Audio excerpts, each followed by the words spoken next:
regard to Texas and the synagogue, I spoke this morning with the Attorney General, and to get a rundown on, he said there was overwhelming cooperation with the local authorities and the FBI, and they did one hell of a job. This was an act of terror.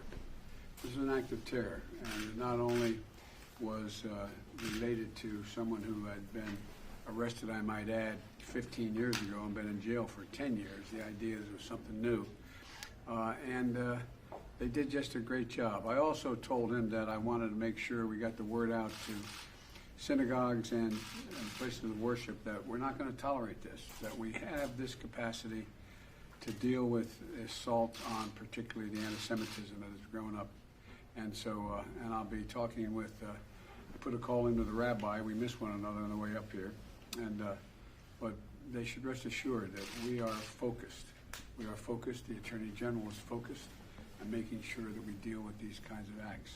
And thank God, we have such professional FBI as well as the local cooperation, I was told, was incredible. It was seamless. So I just wanted to let you know that. Okay? Mr. President, how could this man have gotten weapons? There's reports that he's only been in the country for a couple of weeks. Well, allegedly, I don't have all the facts, nor does the Attorney General, but allegedly the assertion was he got the weapons on the street. He purchased them when he landed. And it turns out there apparently were no bombs that we know of. That, you know, he said that there were bombs he had as well. But he apparently he spent the first night in a homeless shelter. I don't have all the detail yet, so I'm reluctant to go into much more detail.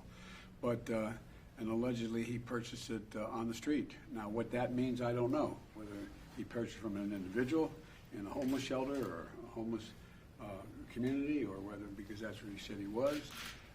It's hard to tell. I just don't know. Does this have any ramifications for the push to ensure that guns are not available?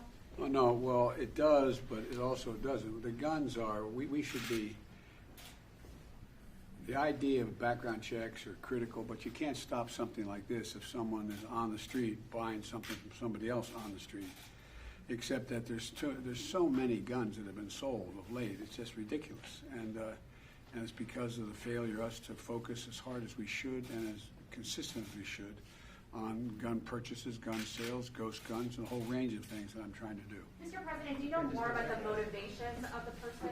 No, I don't. There's speculation, but I'm not going to get into that. I'm going to have a press conference on Wednesday, and I'll be happy to go into detail what I know in detail at that time.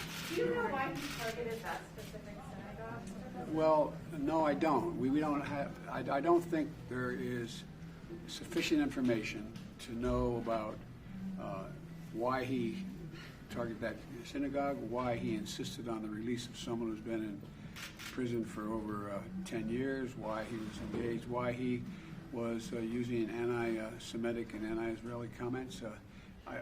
We just don't have enough facts. Thank you.